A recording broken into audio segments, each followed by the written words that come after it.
Interest rates will be the biggest driver of markets in 2020. So we went out to 3 experts to find out what to expect. The next move from the RBA next year will be?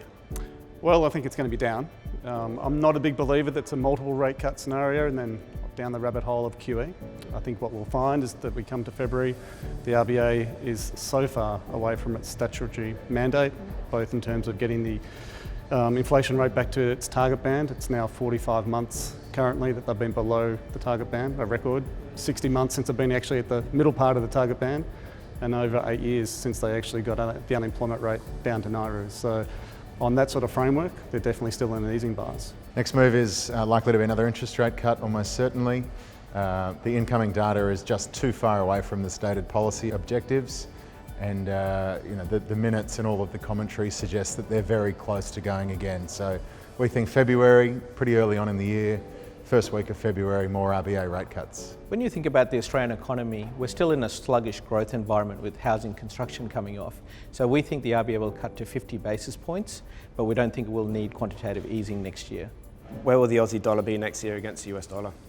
I think it's going to be north of 75 cents. The Australian dollar has been correlating with interest rate spreads and policy uncertainty. I think they're going to re-correlate with commodity prices, and there's considerable upside from where we currently stand on that basis. Comfortable that it will be lower as a result of those rates cuts. It looks like Australia will be quite divergent in its interest rate policy versus other central banks. You remember this year that they all tended to move in unison, but the RBA looks like it'll be going alone early in the year whilst others will be on hold.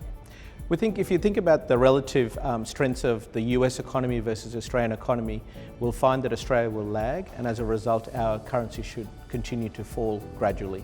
And 12 months from now, the US 10-year bond, higher or lower? The policy tools and actions that have occurred through 2019 will probably see the US economy flare up a little bit in a positive way next year. So we think bond yields are a little bit higher in 2020. That's going to be higher as well. We're pretty big believers in the reflationary environment.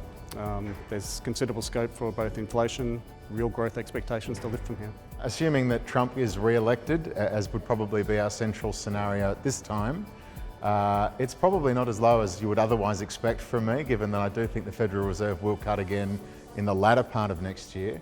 But I would imagine it's somewhere in this 180 to 160 range. It's very difficult for it to materially sell off given the asymmetry of policy. The Fed have told us they're simply not hiking rates anytime soon.